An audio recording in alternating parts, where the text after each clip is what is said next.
तो राखी क्लास चल रहा था 14/11/1967 तीसरे तीज की मध्याह्न के बाद बात चल रही थी कि हमें तो ऊंच बाप से एक ही ज्ञान मिला हुआ है। कहते हैं माम एकम याद करो,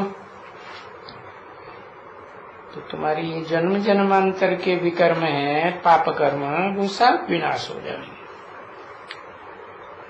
तो उसको याद करते हैं बस। हमारा ज्ञान है ही 1 सेकंड का, उगाया जाता है सेकंड में जीवन मुक्ति।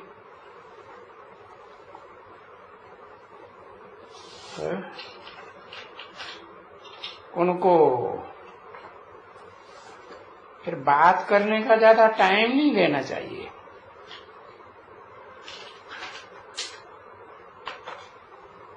बोलो,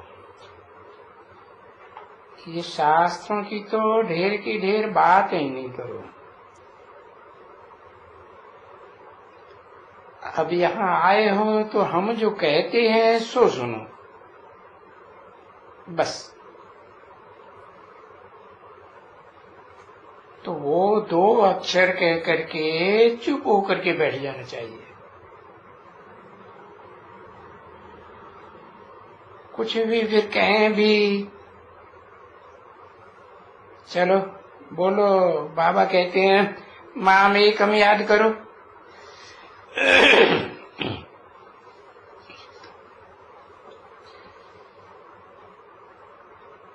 आप कितना भी बैठ करके कुछ भी शास्त्र सुनाओ, लेकिन हम शास्त्रों की बातों पर ध्यान देते नहीं हैं। अगर देते भी हैं तो हमें जो बाप सुनाते हैं उन बातों को टैली करने के लिए ध्यान देते हैं,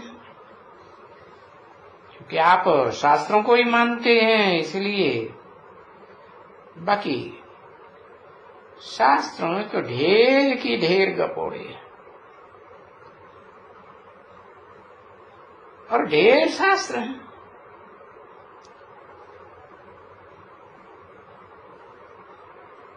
तभी कुछ तुम लोग ठहर सकते हो, नहीं तो देखो उनके पास बहुत शास्त्र हैं, ढेर के ढेर, और वो शास्त्रों की अपन को बड़ी अथॉरिटी समझते हैं। तो तुम्हारे में भी ऐसे कोई ऐसी बात करे,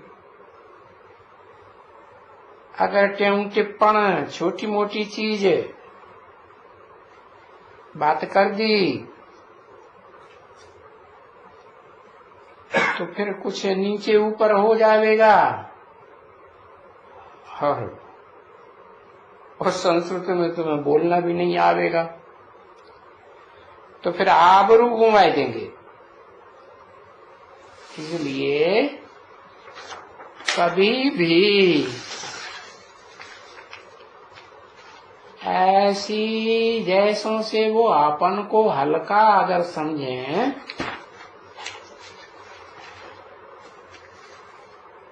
तो बाबा ने यहाँ कह दिया ना,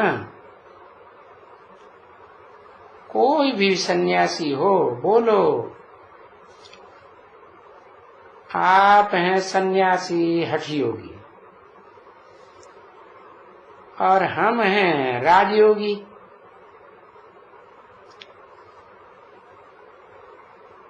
आप हठ पूर्वक इंद्रियों को कंट्रोल करते हैं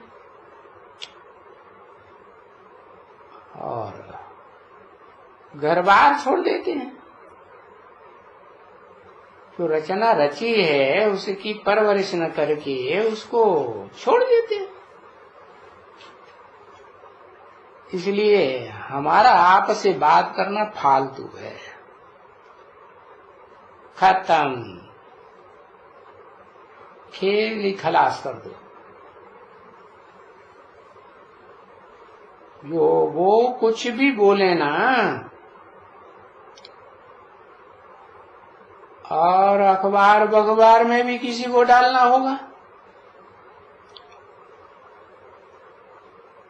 तो भी कहेंगे वो बोला। अब हमको तो बाप कहते हैं, अलफ को याद करो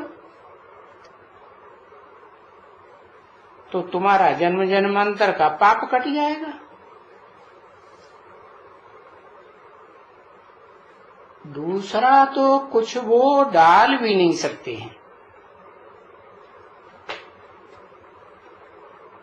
तो बोलने की इतनी होशियारी चाहिए, क्योंकि तुम बच्चों को तो बोलना जास्ती है ही नहीं। और ये बात है भी तुमको बाप क्यों समझाते हैं इतना, इसलिए समझाते हैं कि तुम परिपक्व बनो। परिपक्व बनाने के लिए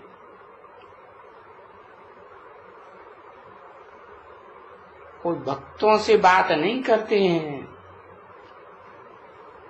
देखो, बाप कभी कोई भक्तों से बात करते हैं क्या? ना। और उसमें भी सन्यासी तो है ही नहीं तुम्हारे कुछ, तुम्हारे कुल के हैं क्या? देखो, वो झाड़ खड़ा है षष्ठी का, उसे देखो, कोई है? सन्यासियों को झाड़ झाड़ के सामने ले जाना चाहिए। अरे भाई देखो, ये षष्ठी रूपी वृक्ष देखो, जिसका गीता में भी वर्णन है, ऊर्ध्वम मूलम अधः शाखा, ऐसे है ना। तो इसमें देखो, तुम हैं सभी ये विद्वान पंडित आचार्य सन्यासी आदि हठ योगी, और हम हैं राजयोगी। तो ये हमारे से ये सब बातें क्या सुनेंगे, और सुनेंगे भी तो आप मानेंगे नहीं। तो भाई एक बात हम बोल देते हैं कि बाप कहते हैं कि देह के सभी धर्म त्याग दो, है जो इब्राहिम बुद्ध क्राइस्ट है ना, इन्होंने देह के धर्म सिखाए हैं ना, कि आत्मा का ज्ञान दिया। आत्मा का ज्ञान तो नहीं दिया।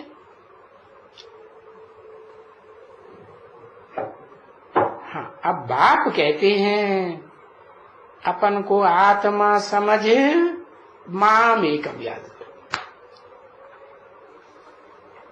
क्या आत्मा समझ? कि मैं आत्मा अति सूक्ष्म ज्योति हूं, ज्योति बिंदु, और भ्रकुटी के मध्य में ये आत्मा रूपी राजा बैठा हुआ है सारी इंद्रियों के ऊपर। तो उनको बताओ कि हम आत्मा हैं। आत्मा को कोई परमात्मा थोड़े ही समझो, न शिवो हम समझो, नहीं। हम आत्मा हैं शालिग्राम, और शिव परम पिता, सबका पिता, जिसका कोई पिता नहीं है। और उनके साथ परम पिता के साथ परमात्मा, क्योंकि जिस तन में प्रवेश करते हैं वो है परम पाटधारी सृष्टि रूपी रंगमंच का। तो वो ही है परमात्मा। तो वो दोनों मिलकर के है जिनको कहा जाता है पतित पावन है। जो हीरो पार्टधारी है इस अंतिम जन्म में आकर के इस सृष्टि का सुख भोगते भोगते इंद्रियों से महापतित बन जाता है। तो वो पतितात्मा और शिव तो जन्म मरण के चक्र में आता ही नहीं, वो तो सदा पावन। तो वो पतित और पावन का कॉम्बिनेशन है। बस इतना बताओ, जास्ती नहीं। अच्छा चलो बच्चे म्यूजिक बजाओ। सिकीले बच्चों प्रति, रूहानी बच्चों प्रति, रूहानी बाप व दादा का याद प्यार और गुड नाइट। आज का प्रातः क्लास है 15/11/1967 बुधवार। रिकॉर्ड चला है तकदीर जगा कर आई हूं। कहां से जगा कर आई हूं है? कहां से जगा कर आई हूं? अरे 63 जन्म जो लिए ना द्वापर कलयुग में भक्ति मार्ग में, तो जो भक्ति की है 2500 साल, उसमें ऐसे ऐसे भक्तों ने अच्छे कर्म किए हैं तो उनकी तकदीर जग जाती है। तो मैं आत्मा भी तकदीर जगा कर आई हूं है, और अपनी तकदीर में एक नई दुनिया बसा कर लाई हूं। ओम शांति। रूहानी बच्चों से बाप बैठ करके पूछते हैं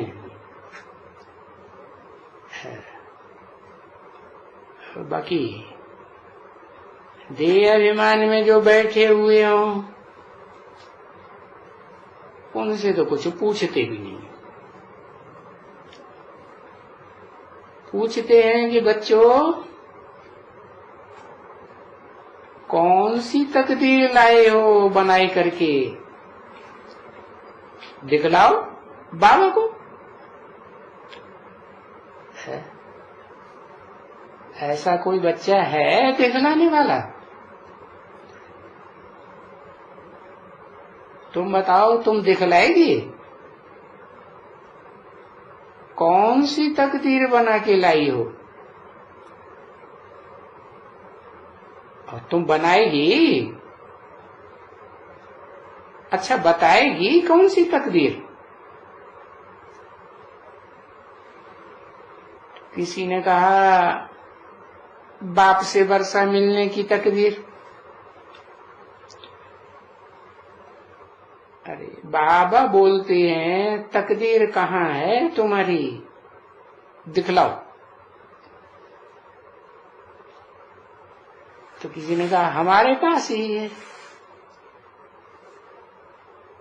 अभी बनाए रहे हैं बाप द्वारा। अरे पर है कहाँ तकदीर तुम्हारी? अरे ये तकदीर सामने नहीं खड़ी है, तुम ऐसे नहीं कहते हो। कहते हो ना ये तकदीर बनाकर आई। देखो तो घर में बैठी है चीज, और फिर बोलते हैं बाबा से ये लाए, ये है, ये है। इतने कितने हैं जो राज्य करते हो। देखो बाबा कितना सिंपल सवाल पूछते हैं, है?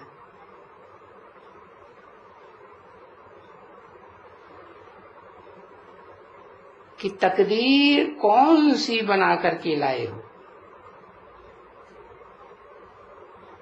बाबा ये तकदीर है, और सीधी सीधी बात है एकदम। तो ऐसी सीधी बात का सवाल का जवाब भी एकदम 1 सेकंड में होना चाहिए ना। देखो टीचर जब स्कूल में सवाल पूछते हैं, फट से एकदम तुम खड़ा हो करके फट से बता देते हैं। पूछते हैं भाई 5 मिला के कितना हुआ, तो फट से तुम खड़े होके जवाब दें 10। तो ये सवाल और ये जवाब, तो ये भी यही है ना। अभी कौन सी तकदीर बना के लाई हो, और कौन सी तकदीर बनाने आई हो।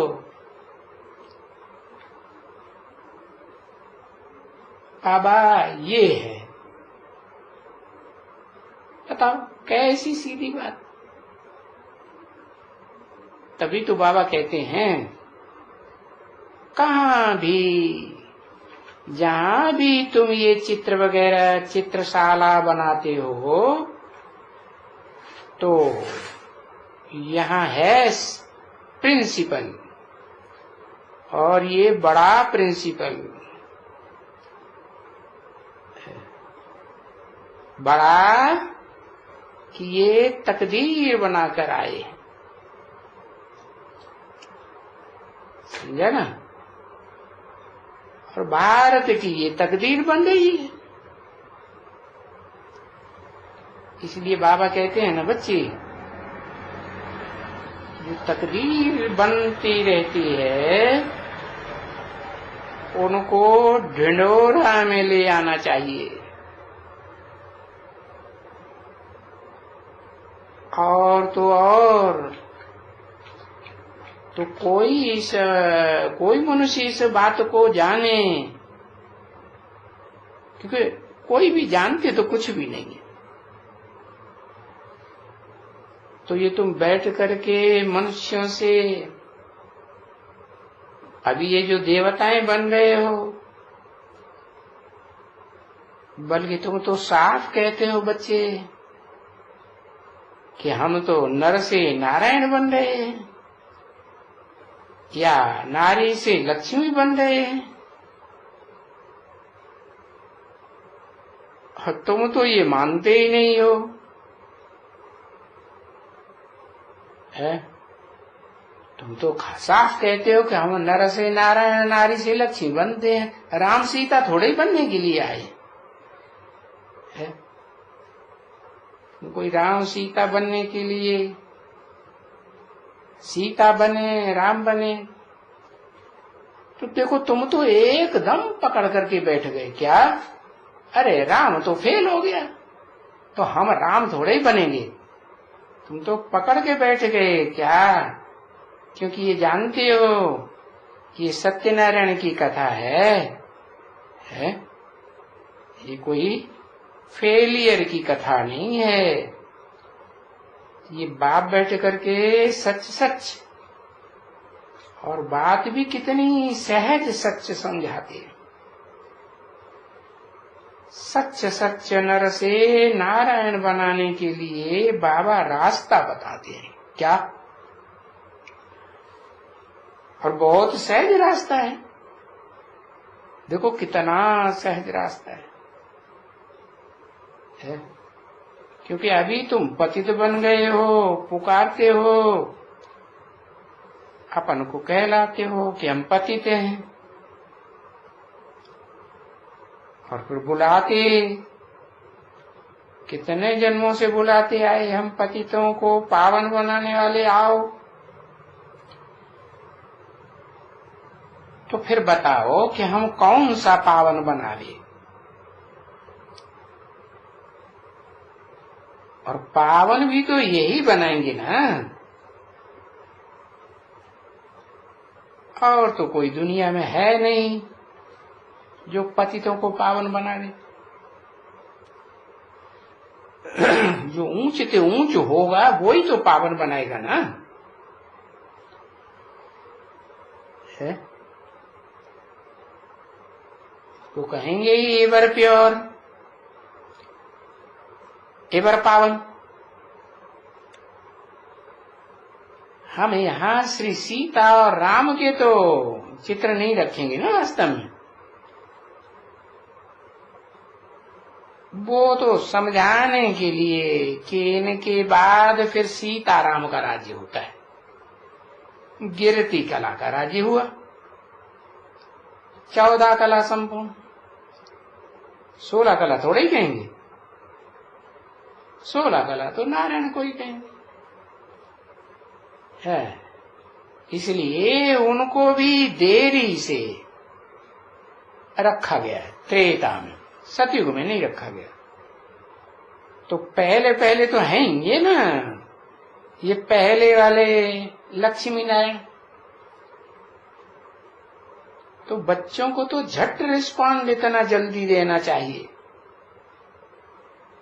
कहाँ भी हो, जब ये सुनते हो कुछ भी, तो कहाँ भी कोई भी प्रश्न पूछे, कोई ब्राह्मण ही बैठ करके प्रश्न पूछे, तुम यहाँ क्या बनने आए हो, कौन सी तकदीर बनाने आए हो? क्योंकि गीत तो सभी सेंटर्स में बजाते हैं ना, तो तुम कौन सी तकदीर बनाकर आए हो? तो ये तो सबके पास ये चित्र रखे हुए हैं। कौन से? लक्ष्मी नारायण के। हाँ, कि हम ये तकदीर बनाने आए।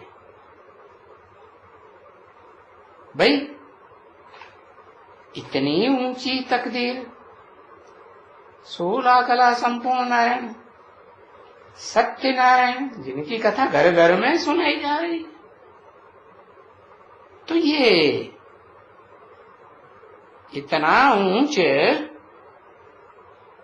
किसके द्वारा बनाया? द्वारा बताओ, मीडिया कौन बना जिसके द्वारा बनाया? अरे फिर बताना तो पड़ेगा ना किसके द्वारा है। वो तो जरूर कहेंगे बेहद का बाप जो स्वर्ग की स्थापना करने वाला है, करने वाला है? करने वाला है कि कराने वाला है? उनके द्वारा क्या कहेंगे उनको, करने वाला या कराने वाला है? कराने वाला कौन? पूछा किसके द्वारा बनाए रहे हैं? है?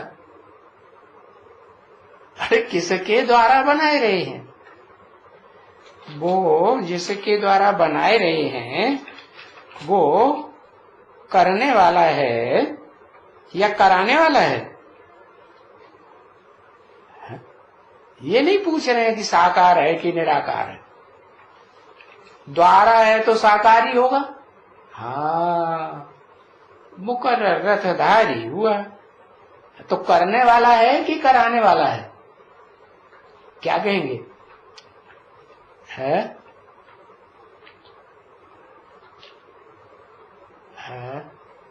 करने वाला है। कराने वाला है प्लस करने वाला। अरे तो द्वारा इसमें कौन है? मीडिया कौन है? करने वाला मीडिया हुआ। हाँ, तो पूछते हैं कैसे करा गई है इनके द्वारा? अब ये जवाब दो। इनके द्वारा कराए रहे हैं,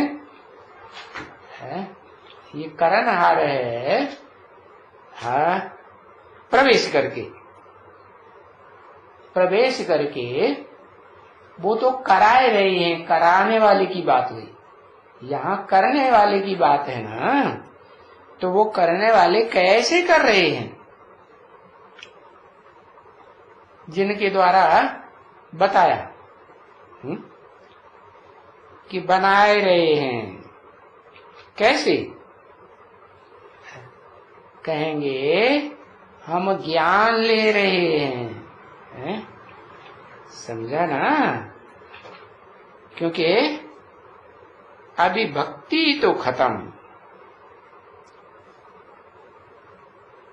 तो अब हम उस तरफ में नहीं है, भक्ति की तरफ।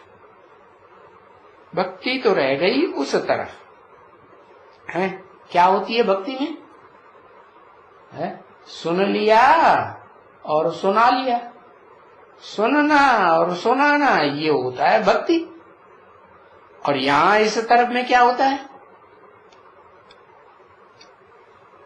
कुछ अंतर है? यहां सिर्फ सुनना सुनाना नहीं है, क्या करना कराना है? समझना और समझाना है। तो समझने समझाने के लिए क्या करना पड़े? मनन चिंतन मंथन करना पड़े। तो वहां भक्ति मार्ग में तो बस एक कान से सुनते हैं और दूसरे कान से निकाल देते हैं। उधर झोली भरी और उठ के खड़े हुए, पीठ की और बस झाड़ दी, कुछ नहीं बचा। यहाँ तो तुम जो सुनते हो वो मनन चिंतन मंथन करते हो ना। हाँ, तो ज्ञान इस पुरुषोत्तम बनने के लिए संगम युग में ये ज्ञान हमको मिल रहा है। क्या बुद्धि में है कि जो भी पुरुष मात्र हैं, है आत्मा रूपी जो पुरुष कहा जाता है, शरीर रूपी पुरी में आनंद से शयन करने वाली आत्मा, कभी भी दुख महसूस न हो, ऐसा पुरुषोत्तम बनने के लिए संगम युग में ज्ञान हमको मिल रहा है। तो जब तक ये ज्ञान सुनते रहते हो, तो बाबा तो कहते हैं ना, भले सभी जगह में जाओ, कहां भी दूसरे सत्संगों में भी जाओ, है जहां तुम बच्चों को ऐसी कोई अहम ऑब्जेक्ट मिले जो भगवान पढ़ाता हो, ये साबित होता हो, है तो तुम्हें लगे कि यहां भगवान पढ़ाता है तो वहां बैठ जाओ। बाबा तो मना नहीं करते हैं कि तुम कहां भी यहां नहीं जाओ, वहां नहीं जाओ। बाबा मना करते हैं? ये तो देहधारी गुरु लोग हैं, वो मना करते हैं विष्णु पार्टी में नहीं जाओ, यहां नहीं जाओ, वहां नहीं जाओ, महाकाली पार्टी में न जाओ। कौन मना करते हैं? देहधारी गुरु लोग मना करते हैं कि बाबा मना करते हैं? अरे बाबा तो कहेंगे कहीं भी जाओ, है परखो। हाँ, जहां तुम बच्चों को ऐसी कोई अहम ऑब्जेक्ट मिले कि भगवान पढ़ाता हो, तो वहां प्यार से बैठ जाओ। बाबा तो नहीं मना करते कि जहां भी तुमको कोई और कुछ ही धक्का वक्का भक्ति मार्ग का या चरणों में झुकना हो, है तो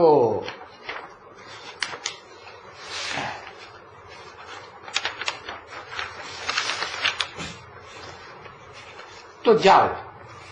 हाँ, क्योंकि अब जाते हैं उन सत्संगों में सन्यासियों के सामने तो झुकते तो सभी हैं, सन्यासी भी झुक रहे हैं, है? तो चरण में तो सभी झुक रहे हैं,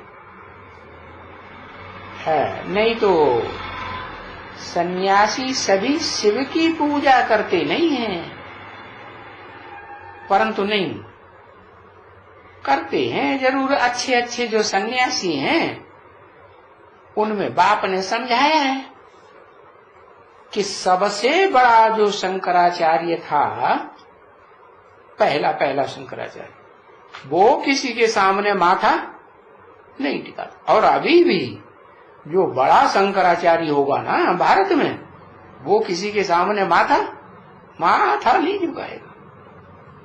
हाँ, तो इससे क्या साबित हुआ है? कि शिव के मंदिर में जाकर के माथा झुकाते हैं कि या नहीं झुकाते हैं? वो शिव के मंदिर में जाके माथा झुकाते हैं, लेकिन वो तो कोई चैतन्य नहीं है, चैतन्य मूर्ति है, वो तो जड़ पत्थर की मूर्ति रखी हुई। अभी शंकराचार्य तो देखो, वो कहते हैं जगत गुरु शंकराचार्य है, सारे जगत के गुरु। तो जब सारे जगत के गुरु हैं तो किसके सामने माथा झुकाएंगे? नहीं झुकाएंगे। वो कहते हैं हम जगत गुरु हैं। अभी उनको तो पहले भी समझाना चाहिए ना कि तुम जगत गुरु अपन को कहते हो, तो तुम जगत गुरु कैसे हैं? जबकि तुम पूजा करते हो, चाहे मंदिरों में पूजा करते हो, चाहे अपने गुरु की पूजा करते हो। जगत गुरु सारे जगत का गुरु होगा तो वो कोई के पुजारी थोड़े ही होते हैं। जगत गुरु तो आते हैं लक्ष्य देने के लिए। जो सारे जगत का गुरु ऊंच ते ऊंच भगवंत है, वो किस लिए आते हैं? आते हैं लक्ष्य देने के लिए कि तुमको नर से क्या बनना है? नारायण बनना है। नारी से लक्ष्मी बनना है, पुरुषोत्तम नारायण बनना है। तो गोया वो ही लक्ष्य देते हैं कि तुम भी जो लक्ष्य देते हैं ऊंचते ऊंच कि नर से नारायण बनो, हाँ, ओ शिव की ही पूजा करो और कोई के सामने माथा नहीं झुका। ओम। श्रीमद् भगवद गीता ज्ञान की विशेषता। श्रीमद् भगवद गीता अन्य शास्त्रों से छोटा क्यों? गीता तो है ही एक छोटी सी किताब में सबसे पहले। यज्ञ के आदि में भी है जो गीता ज्ञान सुनाया था वो बहुत लंबा चौड़ा था क्या? नहीं, वो ही संस्कृत की गीता और उसके बैठ करके अर्थ करते थे, छोटी सी गीता। और अभी तो देखो कितना विस्तार। ये सिखों का जो गुरु ग्रंथ साहब है ना, ये भी इतना बड़ा है। अभी जो ज्ञान सागर, उनका तो और बड़ा होना चाहिए, वो तो सागर हो गया। उनका नहीं, उसका, ये ज्ञान सागर उसका तो और बड़ा होना चाहिए, बड़ा ग्रंथ। और ये गीता तो है बहुत छोटी। क्यों? ऐसे क्यों है? गीता बहुत छोटी क्यों? क्योंकि गीता ज्ञान सुनाने वाला शिव छोटे थे छोटा या बड़ा? संसार में बड़ा होके प्रत्यक्ष होता है या छोटे से छोटा? अति सूक्ष्म, तो उनकी गीता भी अति सूक्ष्म। फिर देखो भक्ति मार्ग में वो व्यास ने लिखा बड़ा बड़ा लंबा चौड़ा ग्रंथ, कौन सा, क्या नाम है, महाभारत। वो भी पहले तो 4000 श्लोकों का ही बताते हैं, फिर बाद में कितना बड़ा लिख दिया, 1,00,000 से श्लोक ज्यादा हो गए, पूरा बड़ा हाल भर जाता है महाभारत से। तो देखो यादगार में भक्ति मार्ग में आज भी गीता लॉकेट बनाते हैं, छोटा छोटा लिखते हैं, और लॉकेट माने वो होती है ना ताबीज, हो गले में पहन लेते हैं। पढ़ाने वाला ऊंचे से ऊंचे है तो पढ़ाई भी ऊंचे है, परंतु यहाँ कोई बड़ी यूनिवर्सिटी आदि नहीं है। इनका नाम ही है गीता पाठशाला, और पाठशाला तो बहुत छोटी भी होती है। कहते हैं ना गीता पाठशाला, उन गीता पाठशालाओं की यादगार में सारे भारत में गांव गांव शहर शहर में गीता मंदिर बने हुए हैं।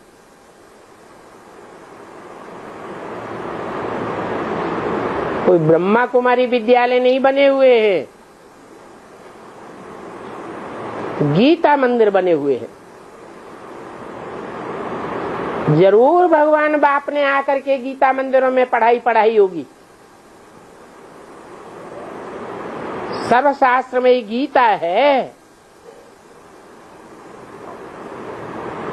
परंतु और शास्त्रों के मुकाबले वो गीता कितनी छोटी है,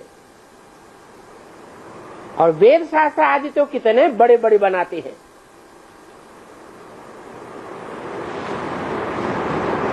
महाभारत का शास्त्र इतना बड़ा बनाया है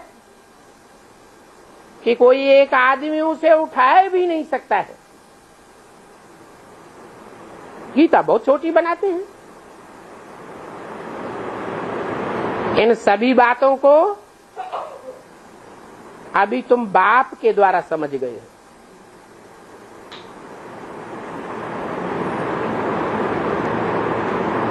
वो गीता तो झूठी गीता है जो मनुष्यों के द्वारा कागज की गीता बनाई गई। उस गीता को कहते हैं गीता माता, भगवान को कहते हैं गीतापति भगवान। कहते हैं परंतु जानते नहीं हैं। वास्तव में माता तो चैतन्य होनी चाहिए। जैसे भगवान छोटे रूप में आता है, वो माता भी छोटे रूप में आती है, परंतु बहुत प्रभावशाली है। गीता ज्ञान से प्राप्ति।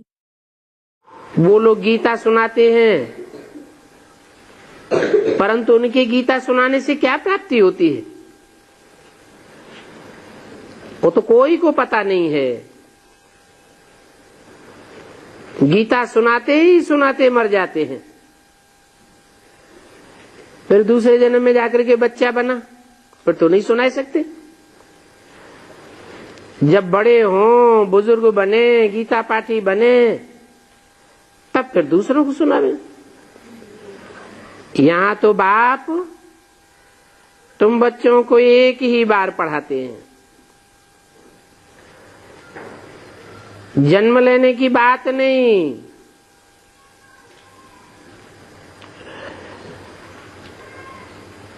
क्योंकि शरीर छोड़ा फिर तो गीता सुनाने पढ़ाने की होती नहीं। अभी तो तुम जानते हो कि इस शरीर में विराजमान है। जब तक इस शरीर में विराजमान होकर की गीता सुनाते हैं, फिर तो गीता ज्ञान अमृत देने की दरकार ही नहीं रहेगी। क्योंकि बाप बाप के रूप में एक ही बार शांति धाम से आकर के गीता ज्ञान देते हैं, फिर चले जाते हैं। तो मनुष्य नहीं जानते कि प्राचीन माना कब, क्योंकि कल्प की आयु लाखों वर्ष कह देते हैं। भारत का प्राचीन ज्ञान और योग तो साफ चाहते हैं, जिससे भारत स्वर्ग बनता है। किससे बनता है भारत स्वर्ग? प्राचीन राजयोग और ज्ञान से। अब तो भारत बहुत दुखी है। पहले सूर्यवंशी राज्य था, अब नहीं। फिर उनको याद करते हैं कि वो राजयोग किसने सिखाया, वो ज्ञान किसने दिया, ये बात नहीं जानते। समझते हैं गीता में जो ज्ञान दिया गया है वो कृष्ण ने दिया होगा। कौन समझते हैं? ये बातें भी कौन समझते हैं? पहले भारत में ये जो संस्कृति गीता लिखी हुई है, उसमें तो गीता का भगवान कृष्ण ही माना गया है, लेकिन वो तो ब्रॉड ड्रामा हो गया। उसकी शूटिंग कहाँ होती है? ये रिहर्सल करने वाले कौन? जिन्होंने ये शूटिंग की, रिहर्सल की, गीता का भगवान कृष्ण है, साकार है, निराकारी स्टेज वाला नहीं है। ये फाउंडेशन कहाँ पड़ता है? किनके द्वारा पड़ता है? ये फाउंडेशन हम ब्राह्मणों की दुनिया में ही पड़ता है। जब तक ब्राह्मणों की ही बुद्धि में ये बात नहीं बैठी है कि गीता का भगवान कौन, गीता माता कौन चैतन्य में, और गीता पति भगवान कौन चैतन्य में, तब तक बाहर की दुनिया वालों की बुद्धि में ये बातें बैठ सकती है कि गीता का भगवान कृष्ण नहीं है, निराकार शिव है। निराकार शिव को भी नहीं समझते हैं। निराकार शिव का मतलब ये नहीं बिंदु, वो बिंदु तो कुछ करता नहीं है जब तक बिंदु रूपी स्टेज में।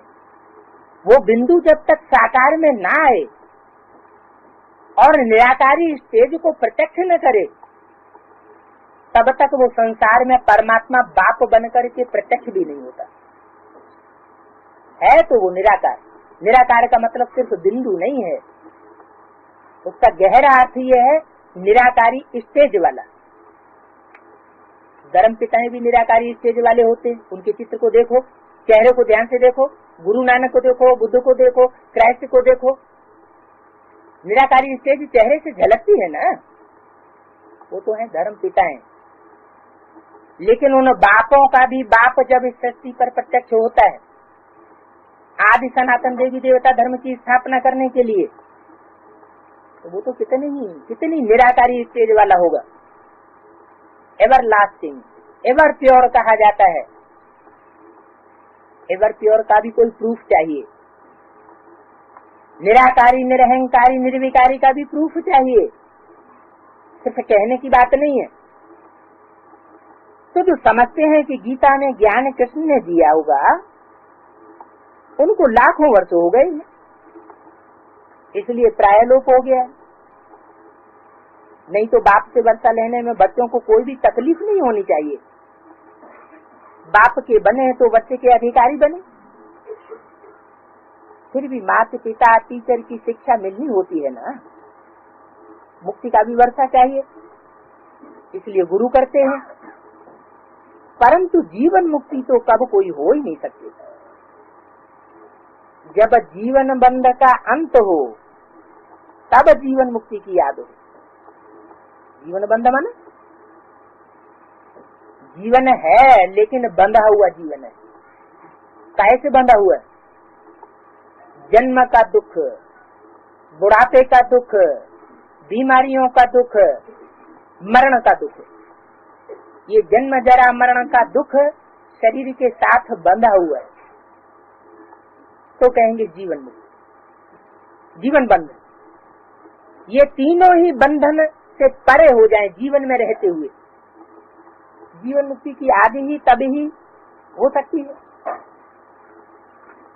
जब जीवन मुक्ति देने वाला आवे। मनुष्यों ने सिर्फ सुना है कि सेकंड में जीवन मुक्ति अथवा सेकंड में रावण राज्य से राम राज्य, पतित से पावन, परंतु कैसे वो तो जानते ही नहीं। उन ब्राह्मणों की झूठी गीता है, क्योंकि वो कहते हैं श्री कृष्ण भगवान वाच। अब श्री कृष्ण तो भगवान हो नहीं सकता, कृष्ण को तो देवता कहा जाता है, भगवान कैसे कह दिया? देवताएं 16 कला संपूर्ण होते हैं, देवताओं को कलाओं में बांधा जाता है, भगवान तो कलातीत है, भगवान को कलाओं में थोड़ी ही बांधा जा सकता है। तो देवताओं में दैवी गुण होते हैं, भगवान में दैवी गुण नहीं होते हैं। देवताओं के गुण अलग और भगवान के गुण अलग। देवताओं को तो इन आंखों से देखा जाता है, शिव के मंदिर में देखेंगे मूर्तियां रखी है, परंतु शिव को तो अपना शरीर नहीं है।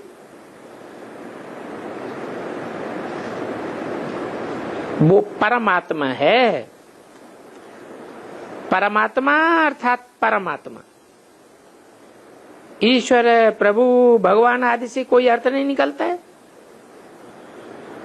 परमात्मा अर्थात सुप्रीम आत्मा। तुम तो सुप्रीम नहीं हो, तो फर्क देखो कितना है तुम्हारी आत्मा और उस आत्मा में। तुम आत्मा अभी परमात्मा से सीख रहे हो, और वो परमात्मा तो कोई से सीखा नहीं है। कृष्ण ने तो बताते हैं शास्त्रों में, संदीपन गुरु को गुरु बनाया, उनसे सीखा। तो देखो ये वंडरफुल बात है, जो शिव बाबा किसी से सीखता नहीं है, उस फादर को हम परमात्मा अर्थात फादर कहते हैं। टीचर भी कहते हैं, गुरु भी कहते हैं, और कोई आत्मा बाप टीचर गुरु तीनों नहीं बन सकती। ये तो शिव बाबा ही है, एक ही परमात्मा है, उनको कहा जाता है फादर। 4/11/68 की वाणी का 3रा पेज। तो बच्चों के लिए फादर है, तो फादर है तो टीचर भी चाहिए। वो एक ही फादर है जो टीचर भी है, गुरु भी है। हाँ, ये कहेंगे हर एक को पहले फादर चाहिए, फिर टीचर चाहिए, पिछाड़ी को सदगति के लिए गुरु चाहिए। आजकल तो ठग लेते हैं,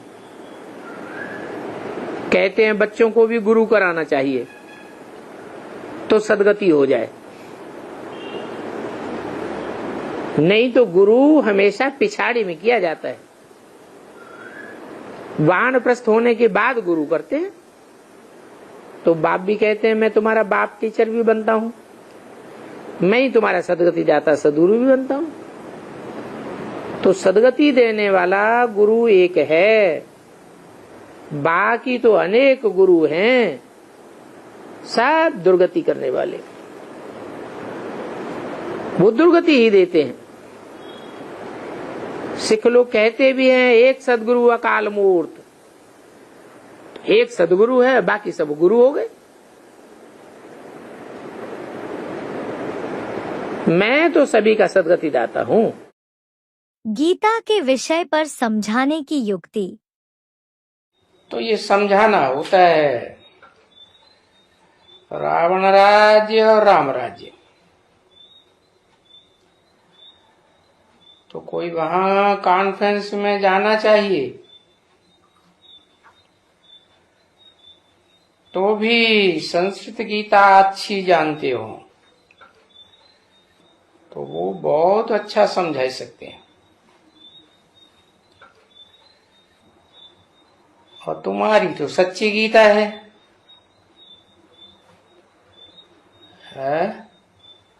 और संस्कृत गीता झूठी क्यों? क्योंकि ढेर सारी टीकाएं हो गई, ढेर सारी व्याख्याएं हो गई। तुंडे तुंडे मतिर्भिन्न। यहाँ तो एक सुप्रीम सोल गॉड फादर है जो समझाते हैं।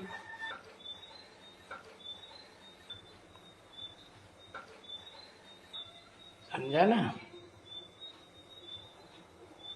यहाँ कोई वो कृष्ण नहीं समझाते हैं। तो दुनिया में कोई भी धर्म वाले कृष्ण को गॉड फादर नहीं कहेंगे, नहीं। तो इससे साबित होता है कि उनको कोई भगवान नहीं कहा जाता। जिस भगवान की सभी आत्माएं बच्चे हैं,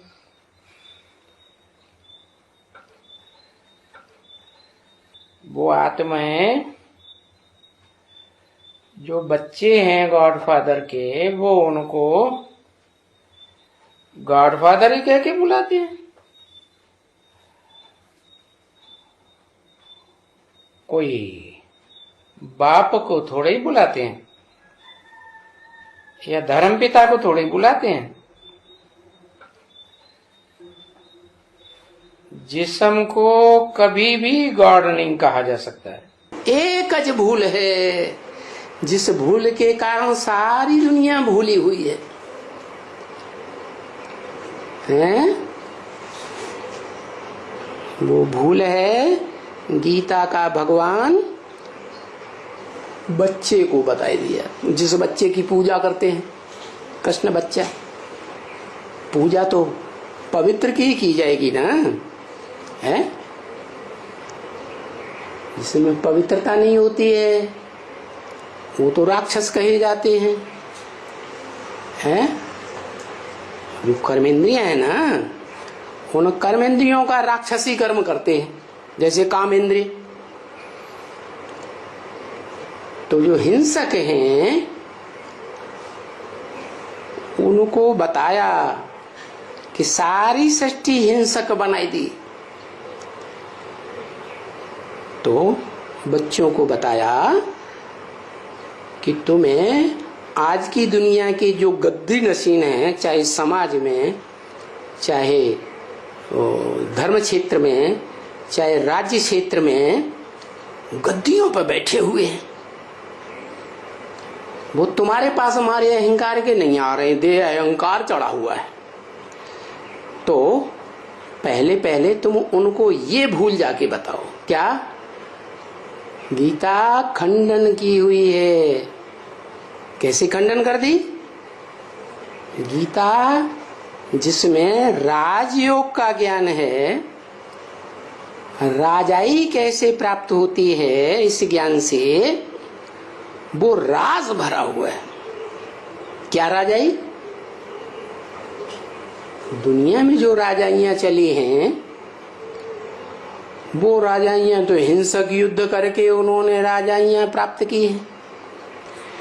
लेकिन भगवान इतनी ऊंची चीज हिंसा करना थोड़ी सिखाएगा। तो ये भूल जाकर बताओ कि भगवान ने तो जो राजयोग की बात सिखाई थी, वो हिंसा की बात नहीं सिखाई है।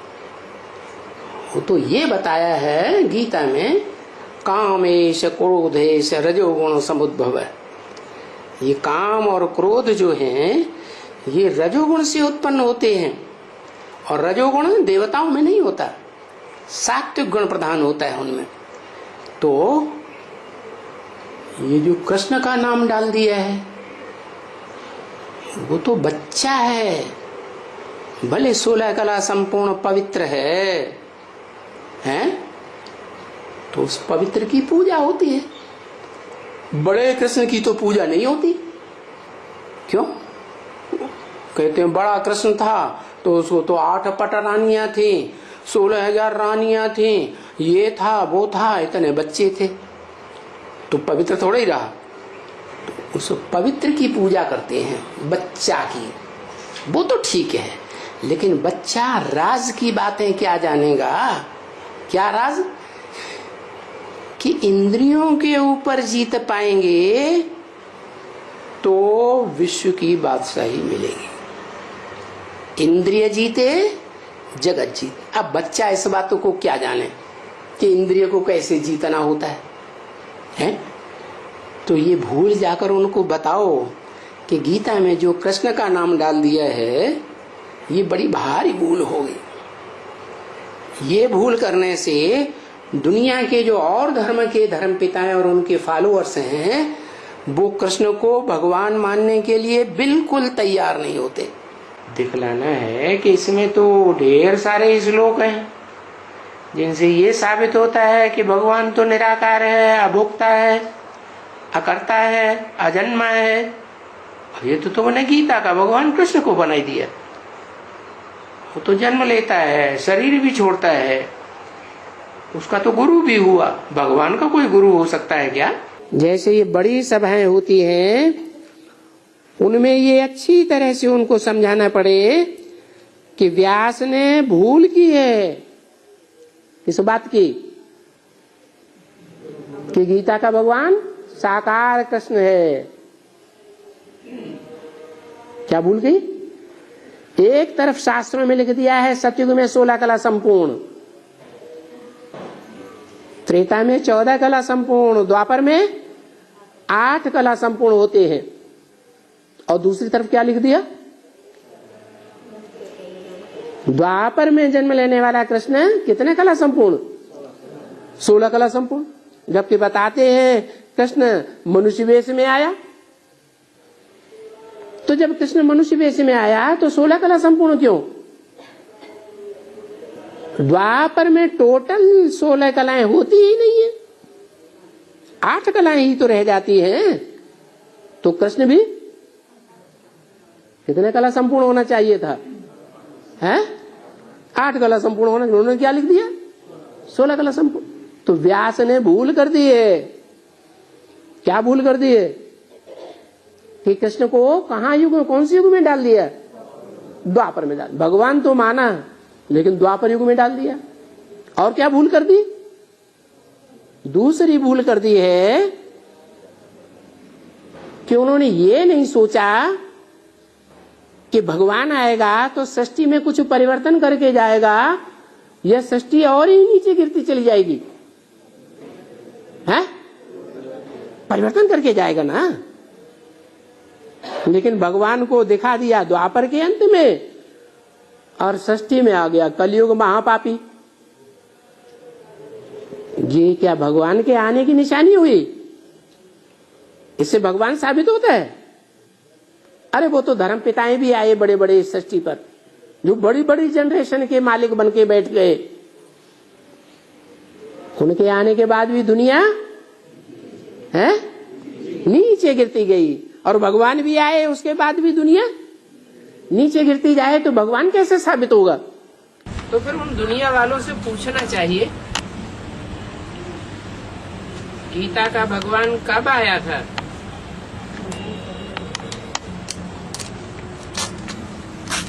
तो दुनिया वाले क्या कहेंगे? कब आया था? द्वापर युग में आया था। अब द्वापर युग में भगवान आया था तो क्या पापी कलयुग की स्थापना करने आया? भगवान आवेगा तो पापी कलयुग की स्थापना करेगा या पुण्यात्माओं की दुनिया स्थापन करेगा? नहीं तो भगवान के आने का फायदा ही क्या हुआ जब पाप की दुनिया और बढ़ गई? तो उनको जवाब देना पड़ेगा।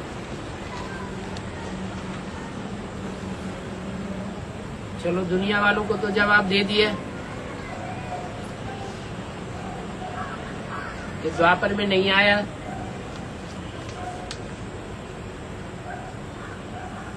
पापी कलयुग की स्थापना नहीं की होगी। फिर प्रश्न उठता है कब आया?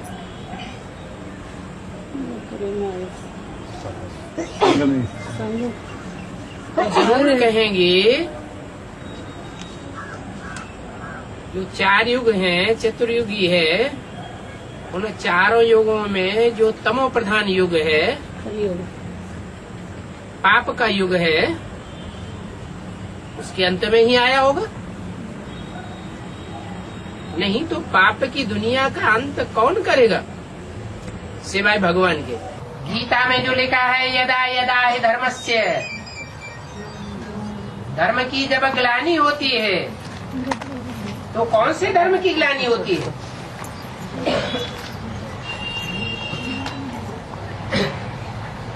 और दुनिया में जो भी धर्म है वो तो धर्म के नाम पर पहले से ही अधर्म है, वो धर्म है ही नहीं। वास्तव में जो देवी देवता सनातन धर्म है उसकी ही ग्लानि होती है।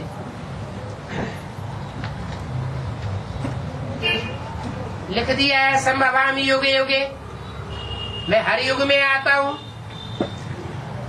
फिर लिख दिया है सर्वव्यापी है। वो लोग श्लोक सुना करके फिर क्या अर्थ सुनाते हैं, ये भी तुम बच्चों को देखना चाहिए। वहां जाकर के बोलना चाहिए हम इनका अर्थ नहीं समझते हैं, तो वो फट से सुना देंगे। वो कोई ऐसे थोड़े ही समझेंगे कि ये कोई ब्रह्मा कुमार कुमारियां हैं।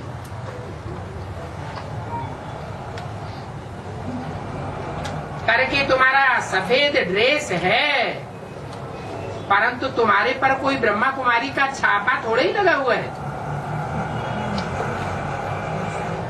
कोई भी पुरुष जाए पूछे तो झट सुनावेंगे। वो लोग क्या अर्थ करते हैं वो मालूम पड़ने से फिर बाबा इसका अर्थ बताएंगे। बाबा को समाचार देना चाहिए, परंतु ऐसा कोई बच्चा नहीं है। ये चिन्मयानंद आदि जाते हैं, सभी तरफ जाते हैं, कहाँ भी जाए सुनाया आना चाहिए। वो तो पूछ भी सकते हैं। इनका अर्थ तो हमने समझा ही नहीं। मनुष्य गीता सुना करके स्वर्ग को नरक बनाई देते।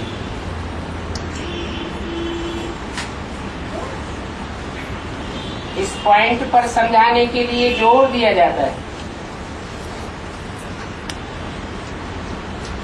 कि मनुष्यों की सुनाई हुई गीता से स्वर्ग से नरक कैसे बन जाता है, और भगवान जो गीता सुनाते हैं उससे नरक से स्वर्ग बन जाता है। भगवान की गीता से 1 सेकंड में नरक से स्वर्ग बन जाता है, और मनुष्यों की सुनाई हुई गीता से 2500 वर्ष में स्वर्ग से नरक बन जाता है।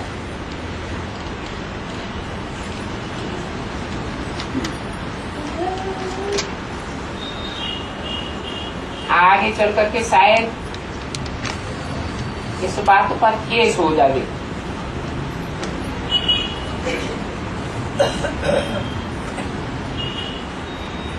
कि गीता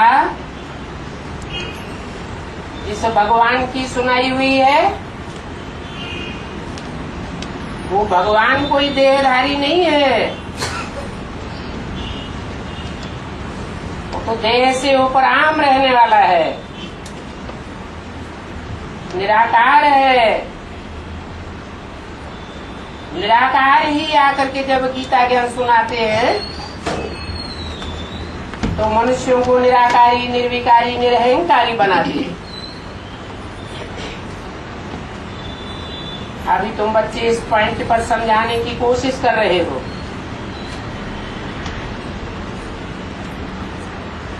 तुम गवर्नमेंट को सुधार रहे हो। नशा होना चाहिए कि हम ब्राह्मण शूद्र गवर्नमेंट को सुधार करके दैवी गवर्नमेंट बनाए रहे।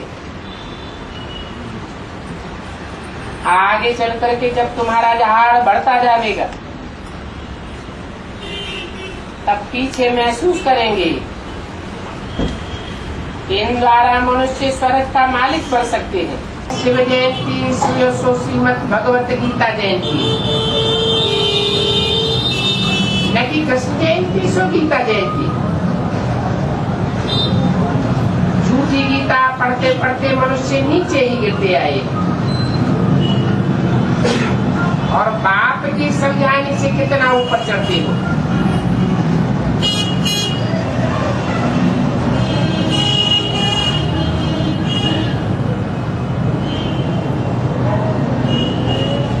इस पर कैसे समझावे, वो बात निकालिए। तुम सुनावेंगे तो मनुष्य चमकेंगे, क्या कैसे चमकेंगे कि वह कृष्ण उर्फ ब्रह्मा की गीता सुनते सुनते मनुष्य नीचे गिरते चले आए। फिर बाप आकर जो समझाने देते हैं उससे बुद्धि कितनी ऊंची चली जाती है।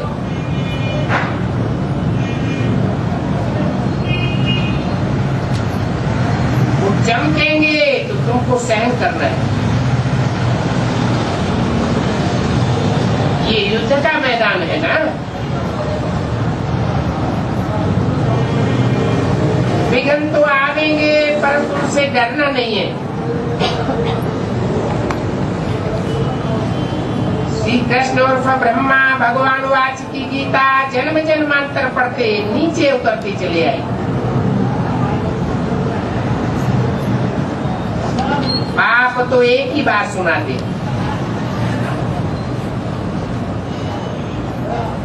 जिससे गति सदगति हो जाती। क्राइस्ट ने कौन सा बाइबल रचा जो मुक्ति को पाए?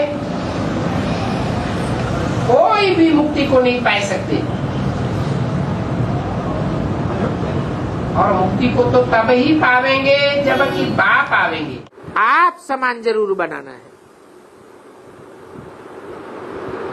इस नॉलेज में समझाने वाला बहुत अच्छा चाहिए। दुकान में सब चित्र आदि रख देंगे,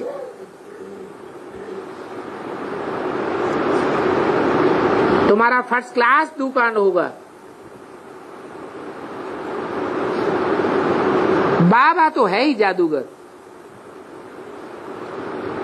बैठे बैठे जादूगरी का काम करते हैं। रत्नागर भी है,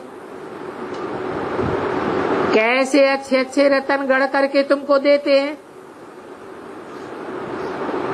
मनुष्यों ने तो झूठी गीता को कितना ऊंचा रख दिया है।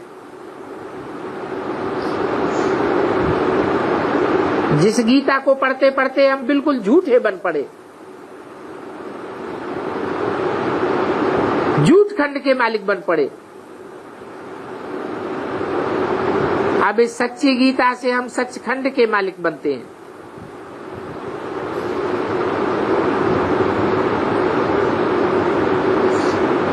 झूठी गीता में गीता का भगवान कृष्ण को डाल दिया है। अभी तुम सच्ची गीता में शिव बाबा को गीता का भगवान साबित करो। इस बात को समझाने के लिए बुद्धि में कितनी मगरूरी चाहिए।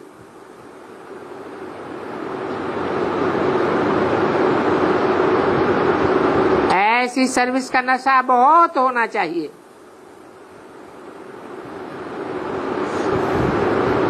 सबसे अच्छा ये धर्म का काम है।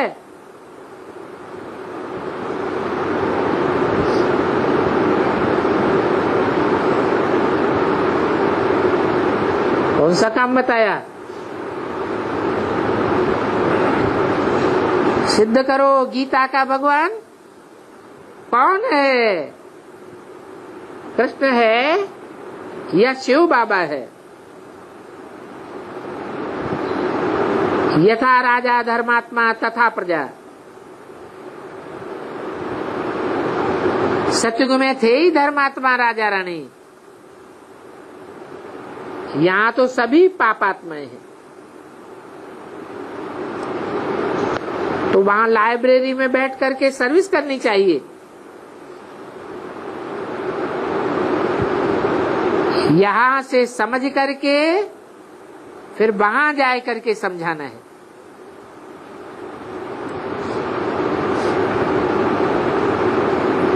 वहां फिर बहुत आवेंगे और धीरे धीरे तुम्हारा नाम वाला होता जाएगा।